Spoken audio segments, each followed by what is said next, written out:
Okay, folks, we are live on the YouTube channel now, and hopefully we don't have any freeze ups this go around. But anyway, welcome to the Whitfield Report podcast. I am the aforementioned Sam Whitfield, broadcasting here from Florida, and joining me tonight is for the sixth time on this podcast is my good friend and co-editor at American Watchman, Joshua Johnson. I should really just name him co-host of the show at this point because he's on so much when I'm not doing the podcast solo. Has But it been six times? I uh, feel like it's been six times already. But yeah, I mean, well, we talk so much on and off air that it's probably it probably feels more than that. But anyway, we're here tonight. We're recording this on Friday, October 20th, 2017. But those who are listening on the audio version of the podcast, you'll hear this tomorrow on Saturday. So on the podcast over the past few weeks, I've been covering a myriad of different topics. Well, first of all, I relaunched the podcast 2 weeks ago, so you can find the new podcast page over at whitfieldreport.podium.com, and you can subscribe via iTunes, Google Play. We're on Stitcher now too. And we're hoping to get added to a few more podcasting platform services. But long story short, you can find the podcast on the big two now, which is iTunes and the Google Play Store. You can go to thesamwhitfield.com for my personal blog, which I really need to update, and then AmericanWatchman.com or .org, which is where Josh and I both write, and we have some really great new contributors there, so be sure to go check that out. Anyway, Josh and I have been meaning to do a podcast together for a while because there are a lot of topics that we both wanted to cover on air. I guess the first being, I know I didn't really tell you this before the show, but Josh, but it kind of seems strange to me that a few weeks ago, all of the media was talking about was the Las Vegas shooting, and now we're hearing absolutely nothing on the matter. So, do you have any take on Vegas? Because I'm kind of well, I guess what do you mean by a take on Vegas? Do you mean do I have a take on why they've stopped talking about it, or do yeah. just a take in general on what happened? Why they've stopped talking about it in the media?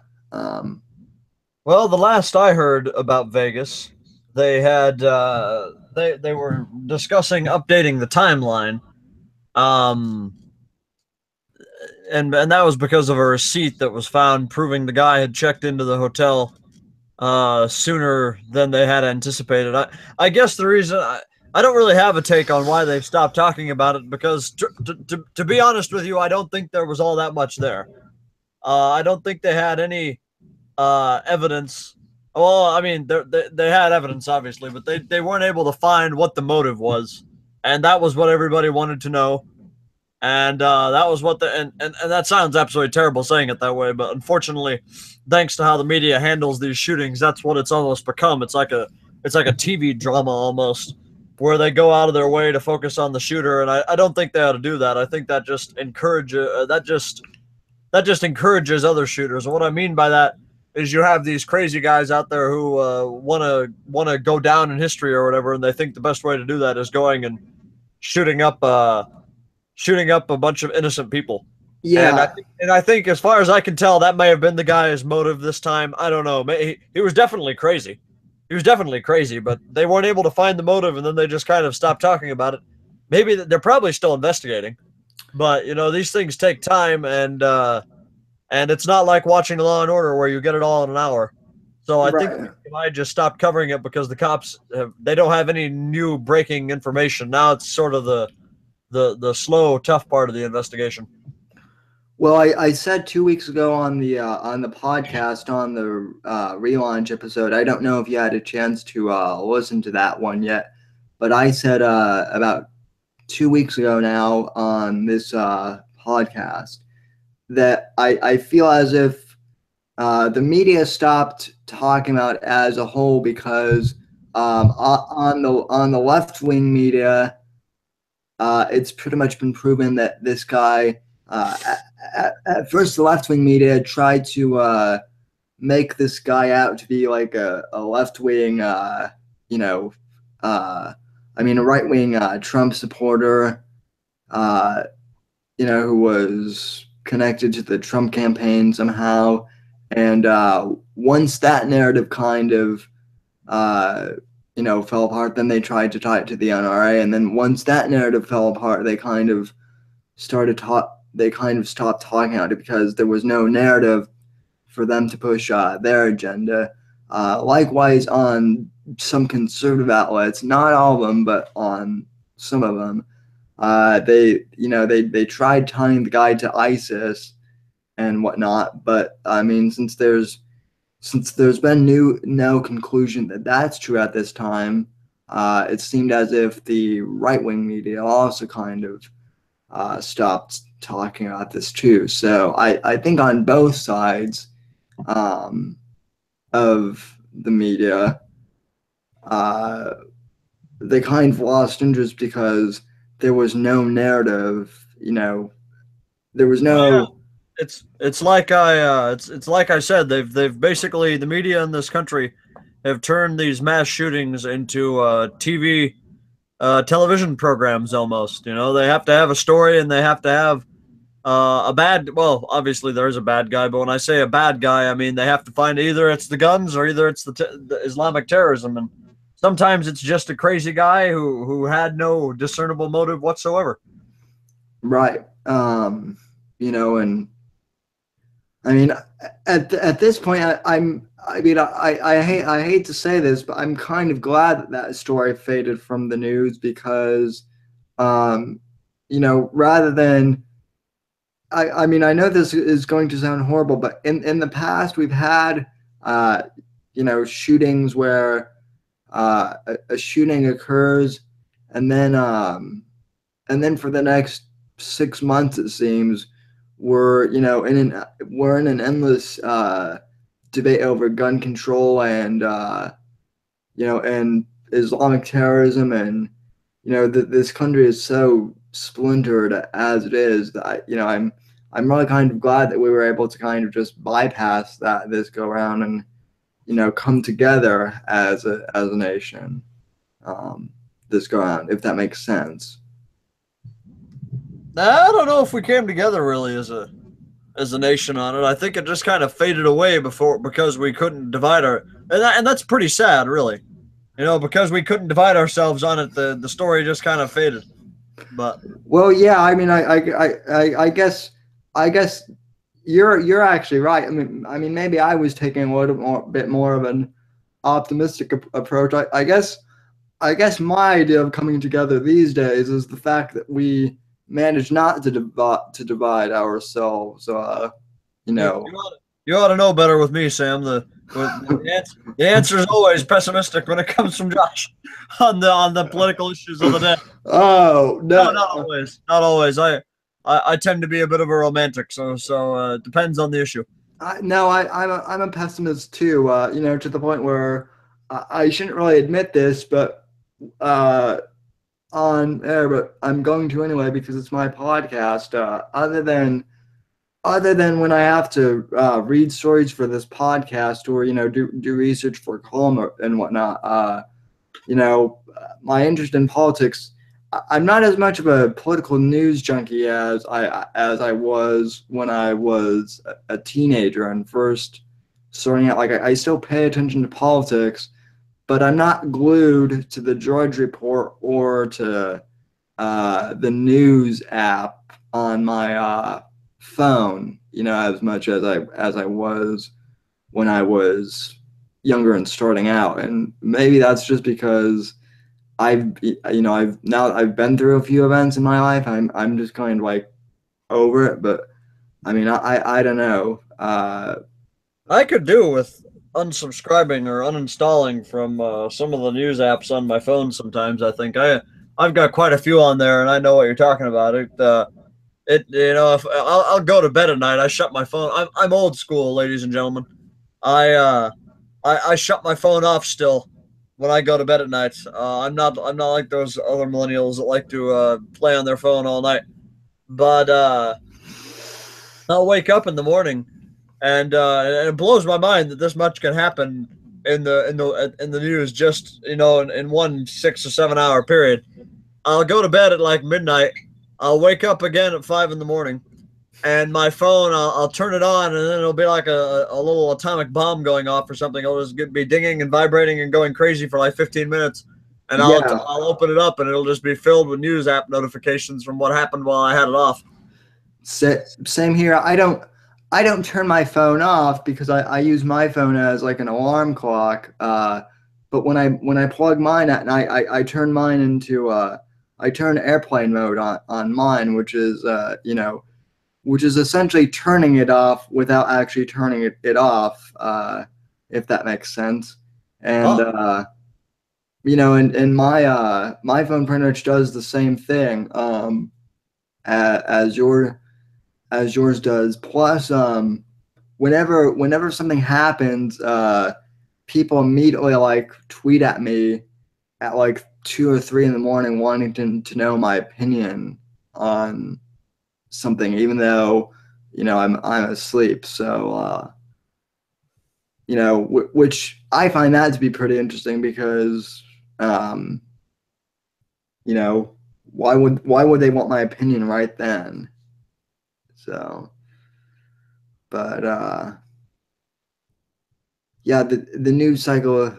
I mean, the news cycle has really become an interesting thing, which kind of leads me to segue. Now the media's newest thing is an obsession with Harvey Weinstein and the whole you know uh, pedophilia slash sexual assault scandal in Hollywood, which did I he did he sexually assault an underage kid? I didn't know that pedophilia was in the mix. Is that well, not with him directly, but this has brought up the issue now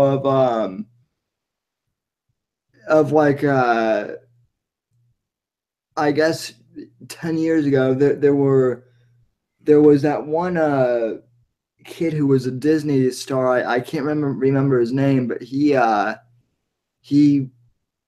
he's been claiming for years that he was sexually molested at Disney.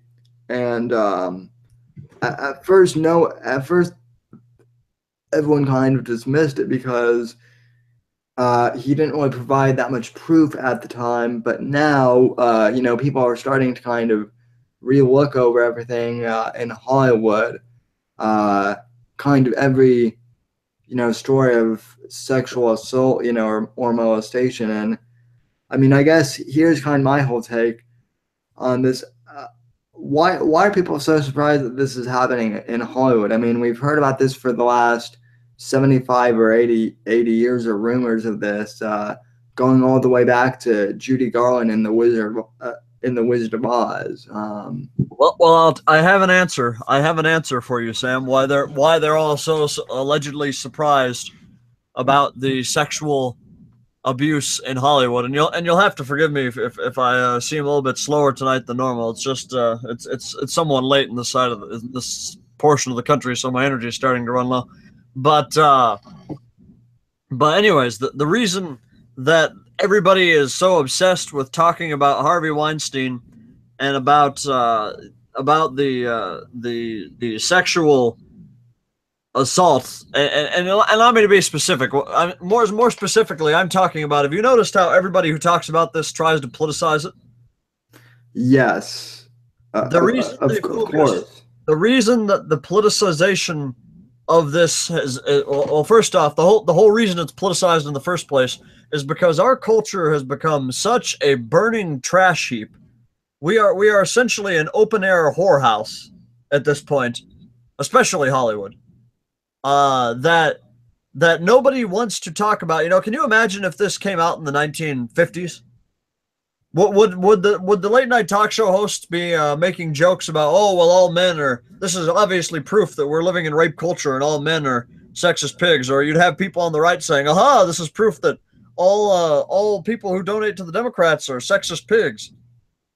No, they wouldn't. The political parties wouldn't even comment on this at all. They would come out most likely and say, "Why should I be expected to comment on the perversions of a private Hollywood producer?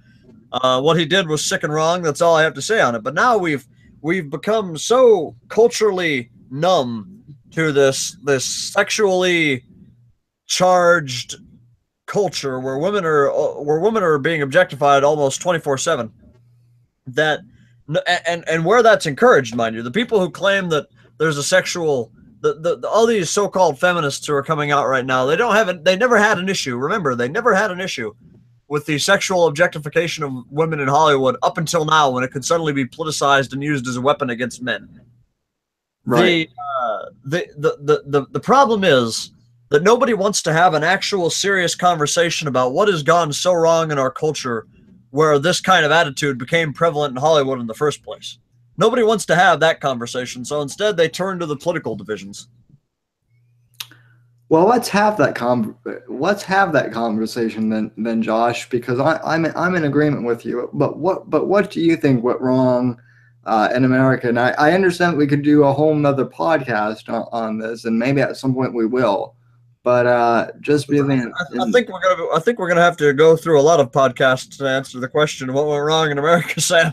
But I think we're gonna have to do a whole series on that.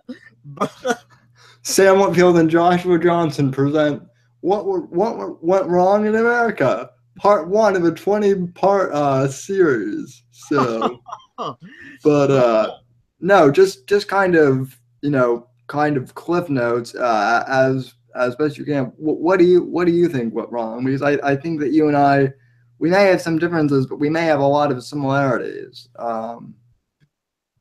Well, this is a complex question. It's sort of like, what came first, the chicken or the egg? Because, dating back to the Roman Empire, dating back to ancient history, there has always been,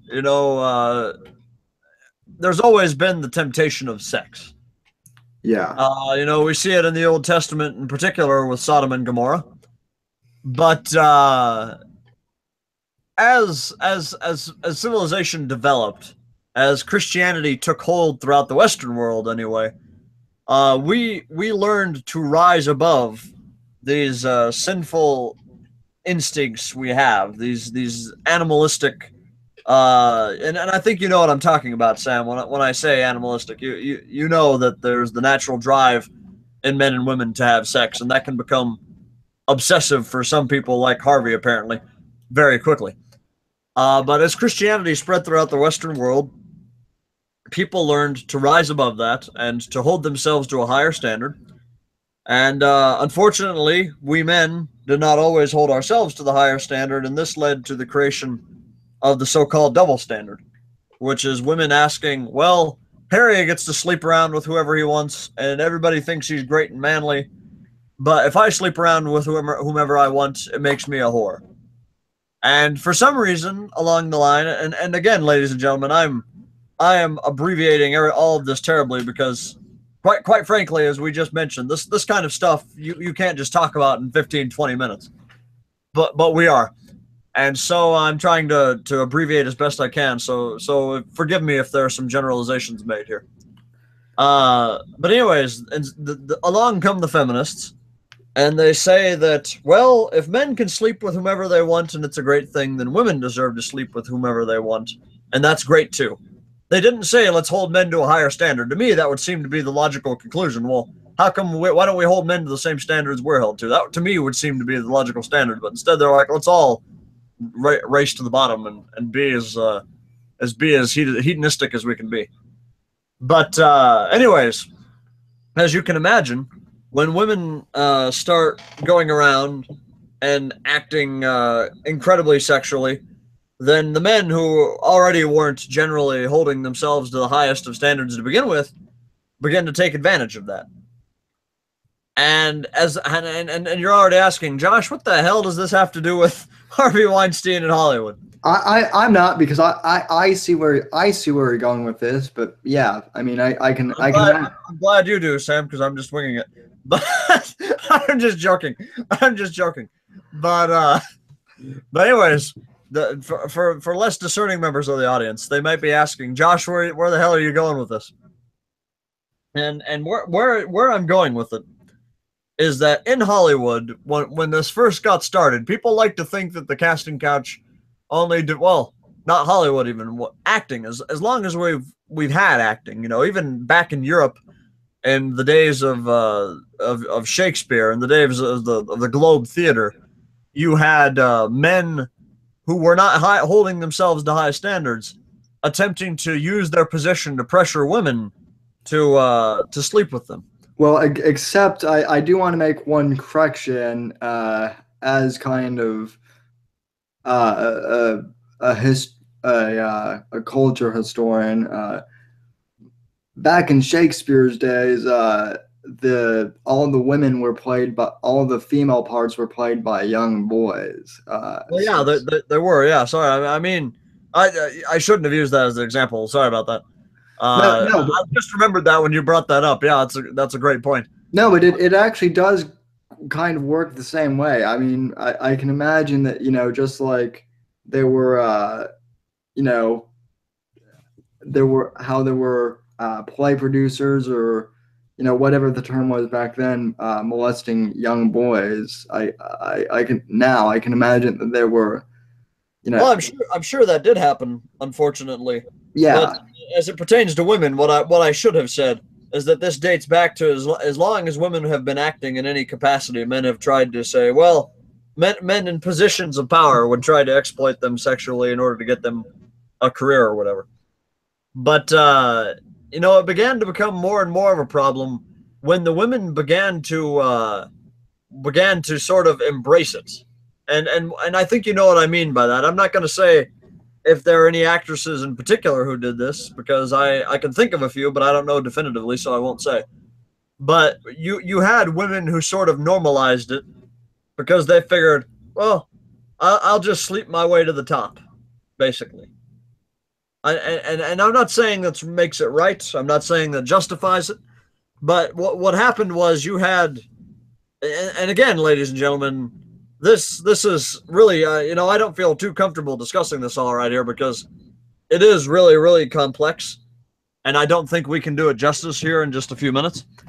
But I should say there were some women in Hollywood, not just Hollywood, but in acting in general, who came out and said, well, look, the men are trying to exploit us for their own, exploit our professional desires for their own sexual gain. Why don't I just decide that I'll sleep my way to the top and I'll use my sex as a weapon, so to speak? Not a weapon, but as a tool to climb to the top. It cheapened women, really. And then you had some women, unfortunately, who chose to sort of enable that.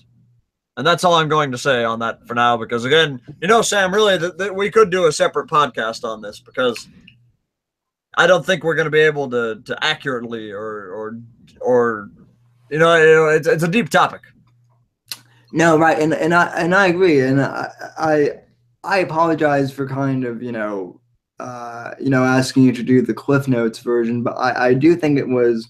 Well, there's no problem with the Cliff Notes version. It's just that when you do the Cliff Notes version, it begins to sort of sound like you're pinning all the blame on one side, and it's not really. I think we're all at fault here. Right.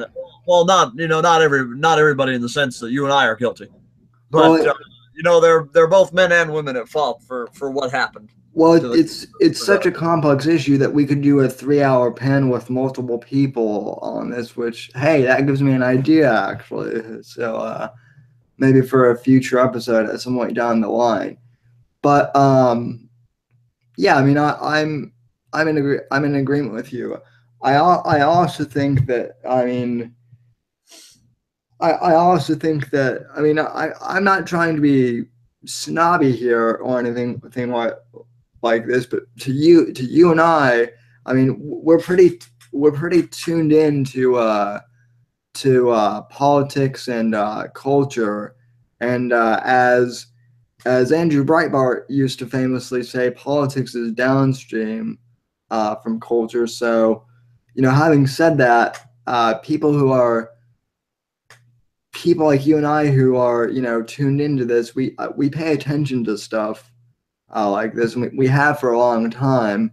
Uh, you know, unsimilar, I think there are a lot of people in this country who might not pay as much attention to, you know, this type of stuff, and so when it does come out, it shocks them. And I think that the social media aspect of all of this really amplifies things too, because now everyone can get on a soapbox and comment on this too.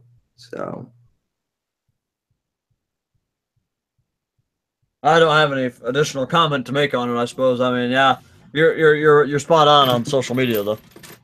yeah, um, so No, so bottom line for Harvey Weinstein for me is this: the media has decided to focus on the political divisions, or well, not the political. Well, yeah, they have, but they've chosen to politicize this in order to divert attention away from the actual issue, which is how incredibly debauched our culture has become in terms of sexual morality, as to allow for something like this to go on for so long.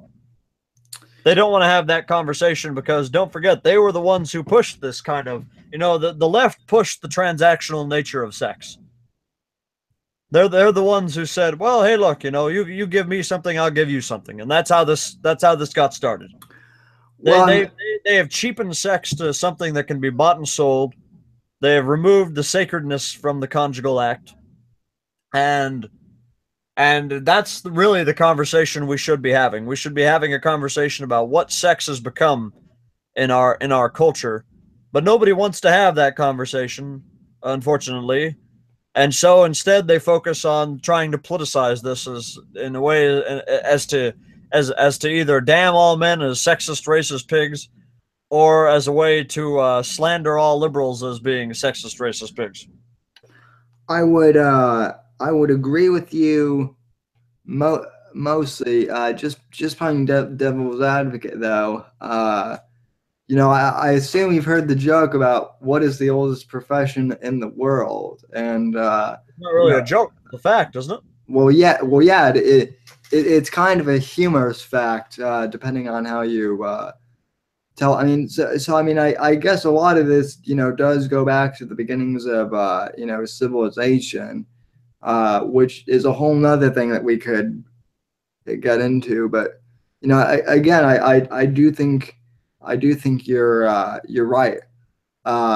You know that in modern society, we do tend to cheapen this stuff. I also think that, you know, like you said, people are using this, you know, as as a uh, as a political tool. I mean, Sean White or whatever his face is called, the Black Lives Matter guy. Oh, Sean King. Sorry, I forgot his name there for a sec.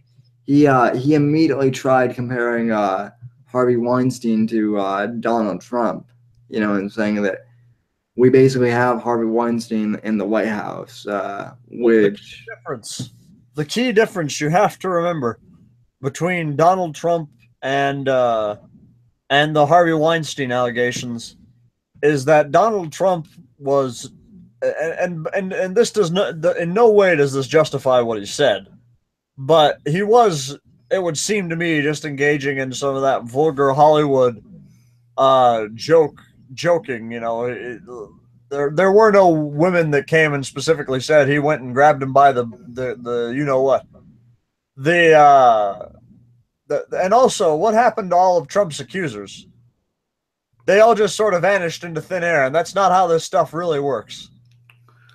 And I'm not saying that I don't believe them, but at the same time, why did they only seem to care about telling their stories to the world and pushing against him when he was losing or when it appeared he was losing a political campaign, but then they just vanished after he won the presidency? Why did the media drop that story? I mean, we know the media hates Donald Trump. And if there were all these women out there that Trump had supposedly sexually assaulted, how come the media just let them vanish into thin air after the election? It's because the narrative was no longer convenient, and likely those women may have just been making up stories. We really can't say for sure. Well, and Gavin McInnes made the point on his podcast on CRTV a few days ago, which, like or not, it's true. If you look at Hollywood these days in celebrityism, a lot of these, Trump in that video said, and keep in mind, I think the other thing about this video was this, leaked tape was from 2004, way before he even had, presidential aspirations of, or political aspirations of any kind, as far as I know of. So that was one thing, but then the other thing was, Trump said that a lot of these, women, they'll let you, grab them in those regions because. Well, that's exactly the problem in Hollywood, though. It's like I said, we have cheapened sex and turned it into some sort of transactional activity, and it's really not. It was never designed to be that. Right, the important point to remember on Trump, though, was that it would seem, anyway, from what we know, that there was no evidence whatsoever that he actually sexually assaulted anybody. With Weinstein, we have upwards of 50 women. We have an audio tape of him actually trying to force a young woman to watch him take a shower. We have evidence with Weinstein. With Trump, there was no evidence whatsoever. There was just what these women said during the campaign, and then conveniently they all vanished after the campaign was over. Right. And the media didn't even follow up with them as though there was nothing there to report on. Right. Well, and then, and then in terms of that one Miss America contestant, it was later revealed, that there was some shady stuff on her that, I guess that her boyfriend at the time was like a Mexican drug lord or something like that. So these things cut both ways to a certain extent. But anyway, I think it's. I will say the only good thing about this story, and I'm not saying the Harvey Weinstein aspect of what he did was good. Don't misunderstand, ladies and gentlemen. But what I'm saying is, I think the awareness that this stuff exists in Hollywood is good, because maybe there will actually be a push to actually change the culture. Hopefully, but like Josh, I'm a little pessimistic that will happen at this time. So who knows? No, they're not even willing to have the conversation about what really caused all this. They're too willing to ignore the cause of this and to instead focus on the political aspects of it. And yeah, there's the talk about how rampant this is in Hollywood, but make no mistake, it's going on right now still. Oh yeah. It's going on, right now. There are still cases. I guarantee you, as we speak tonight, there's probably some poor girl who wants to be in a movie who some other producer is treating exactly like Harvey treated people. They're not willing to actually change the what's going on there, because they're not willing to have the conversation that needs to be had about these kind of issues and about sexual morality. Or some poor boy too. That's another thing, which I don't want to get into conspiracy theories here, but the rumor, I heard a rumor a few months ago. I can't confirm it as such. Yeah, but I've heard rumors that one of the reasons why all that pedophilia stuff about Milo Yiannopoulos came out a few months ago was because he was actually working to expose some velvet rope pedophilia ring in Hollywood. And for those of you who aren't familiar, the velvet rope refers to the gay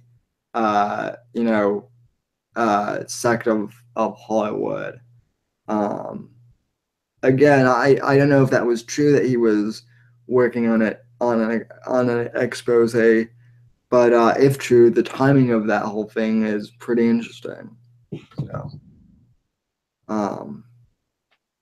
do you have anything to say on that, or?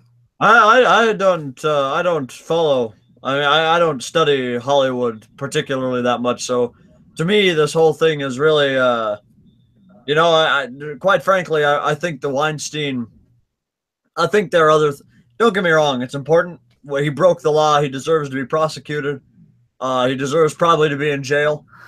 But I think at this point the way the media has obsessed over this story, I don't understand it particularly. I think there are other bigger issues they could be reporting on, but that's just my particular opinion. And don't misunderstand me. That's not meant to disrespect the victims at all. I feel deeply for all of them. I'll keep them all in my prayers. And this man does deserve to go to jail for what he's done to them. But we'll see what happens. Right now, it seems like the media is just reporting on the same old facts over and over again every day. The only real new thing that broke recently being that his brother was a bit of a jerk too.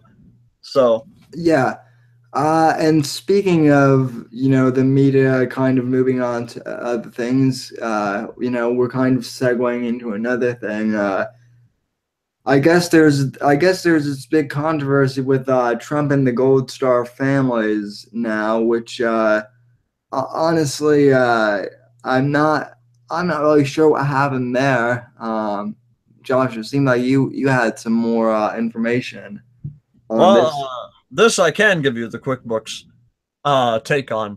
So as I'm sure you at least I'm gonna assume you and our audience know the basic facts of the case. Yeah, but, the United States has been in Niger or Niger, as I've noticed many on the cable news networks referring to it as. We've been there for some years now, helping to fight radical Islamic terror organizations like Boko Haram. And so these four Marines were out on a reconnaissance mission. They had gone on at least, I think, over 16 missions previously. Same guys, same recon team, and they had no incident. So the Pentagon had no reason to suspect that they were going to be attacked. But unfortunately, they were. They were ambushed by about 50 to 100 ISIS fighters. Well, not ISIS, Islamic terrorist fighters. And as I'm sure you can tell, 50 to 100 versus 4 are not good odds. The reconnaissance aircraft was not even overhead to support them. So they were pinned down under fire for about 30 minutes before a French fighter jet came and provided some aerial support. And then a French helicopter actually had to come and evacuate them. And I think by that point they were either dead or they were wounded and they died in transit.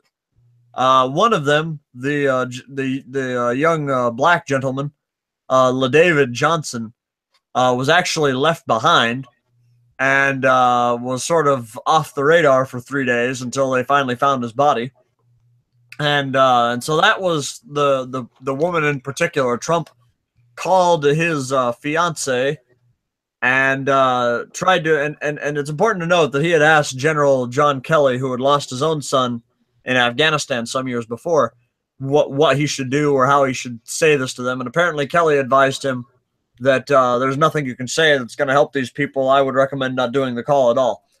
But Trump decided to do the call, and he called LaDavid Johnson's widow.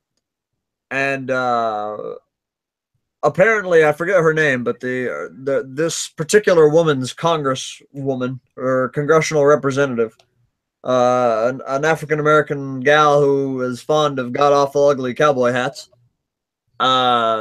apparently decided to listen in on the call, which is deeply disrespectful, but apparently they'll do anything to get Trump, I guess. It's just another sign of our moral decline. And so she claimed that Trump basically was disrespectful to the grieving widow because he said to her that her son knew what he was signing up for. Or the To me, yeah, to or me, the, that doesn't sound like a problem because I tend to agree with General Kelly that, well, when you sign up for the military, you know that you're pretty brave. You know that you are basically signing up with the with an asterisk next to your name that says by signing this you may volunteer to make the ultimate sacrifice for your country. And I think that's what Trump was trying to say, but this particular Democrat congresswoman has twisted it way out of proportion to make it sound like he was disrespecting a Gold Star family. And and then after after all this happened, apparently that same congresswoman was asked earlier today what she thinks about this, and she was bragging that she's a rock star now for causing this uproar over this particular Gold Star family, and it just blows my mind how selfish this woman can be. yeah, Because the family, because the family, their business, the fact that her fiance, her husband to be, died, is now being constantly replayed over and over again on the national news, and it's not giving her the time she needs to grieve. And it's also this congresswoman could come out and say, "Oh, I'm a rock star now." That's incredibly disrespectful, but they try and twist it and pin it like Trump was the guy who did something wrong. It's amazing. I've always said since the beginning of January, uh, to my friends and family, I said one of the reasons I don't watch the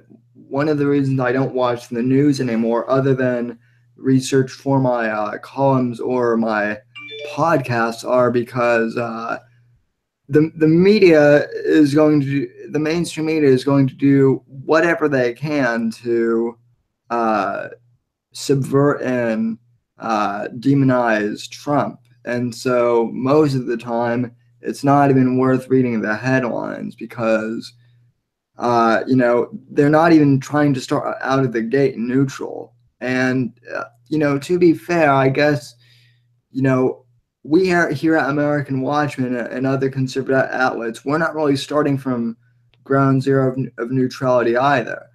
But I would say the difference, at least for me personally, is I've never tried to brand myself as like an unbiased, uh, commentator or something. I've always been very upfront that I'm a conservative and a nationalist populist, and whereas the rest of the media isn't. So, um, but that just goes to prove how crazy everything thing is. So next topic on the docket, trying to move along here, unless any. Did you have anything else to say on the topic, or did we pretty much cover everything there was to say? I've covered the facts of the case and I've offered up my opinion on it. I think she was incredibly disrespectful, and for what? So she could be a rock star. She's gonna drag one of her constituents' private lives at a time of intense loss and grieving. She's going to drag them through the national media spotlight over and over again, so she can score a cheap political point on the president. It's just ridiculous. Yeah. The one thing I do have here in my notes on her, I do want to bring up here too, and this isn't really you probably want to care about this, Josh, but this woman is a Florida congresswoman too, and so I would just urge my fellow Floridians who are listening here, if you're in her district, then you want to vote this congresswoman out in the next election cycle because clearly she's not helping the district she represents, and she's just trying to score political points. So, time to vote her out is what I would say.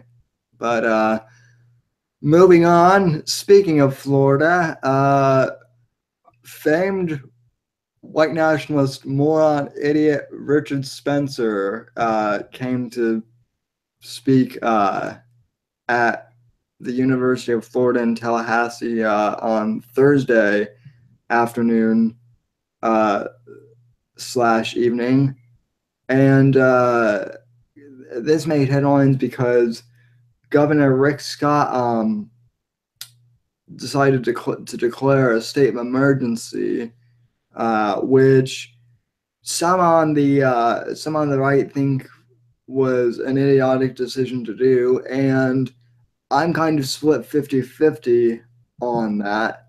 On the one hand, I would agree that it's kind of idiotic and that we shouldn't really pay much attention to Richard Spencer, and I'll get into that in a sec. But the other half of me does think that Governor Scott made a good decision. That if we had to put police out there, that declaring a state of emergency would be good, because as I've learned in the past year of being a Floridian, and after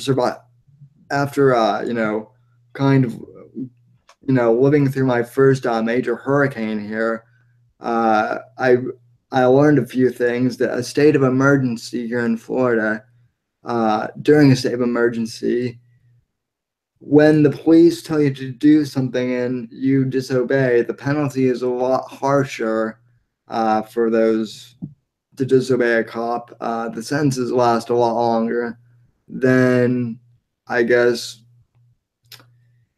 when there isn't a state of emergency. And so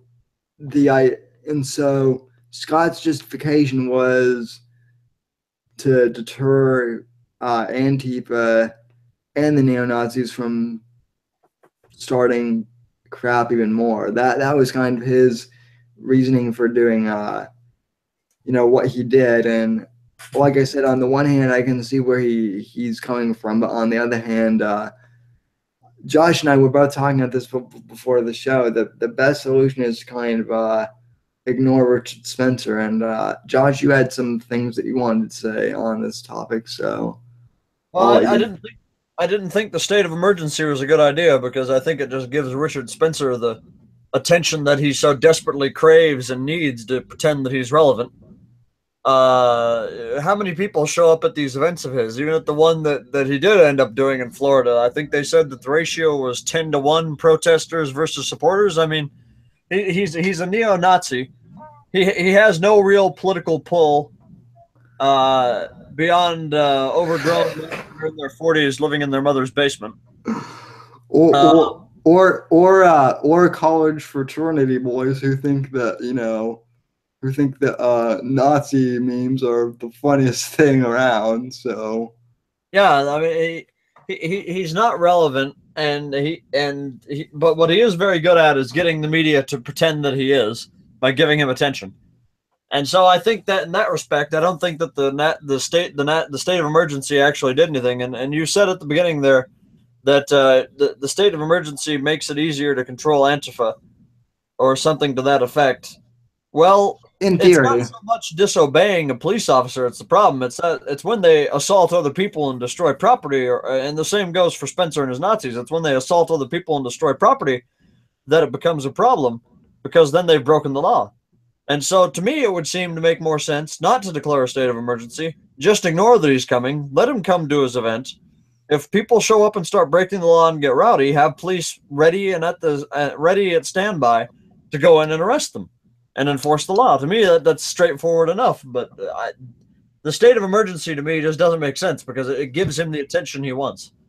I would agree with you on that. My problem with Spencer, and I've said this before too, and this kind of goes back to why part of me does support the state of emergency. Even if the governor did ignore the fact that Spencer was coming, let's just say that he did, and he didn't do anything.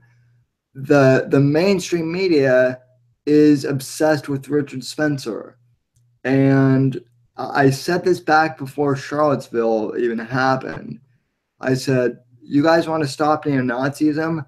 The best thing to do for all the media outlets is to just ignore this rally in Charlottesville. Don't do anything. Just completely ignore it. and of course the media didn't. They had to have all of their, you know, TV trucks and uh, camera crews and reporters and all that stuff. And then Charlottesville happened the way it happened because the media was giving them the attention that they wanted. And so, again, I have agreed with what you're saying, but then I also feel like if Governor Scott, who I really respect as a governor, he did a great job with the hurricane handling here. If he did ignore Richard Spencer like you and I think he should have, then the media would have also crucified him for ignoring Spencer. So, so I guess my whole, I guess kind of the theme for this. Here's what I guess I would say to that, though, Sam. Let the media crucify him.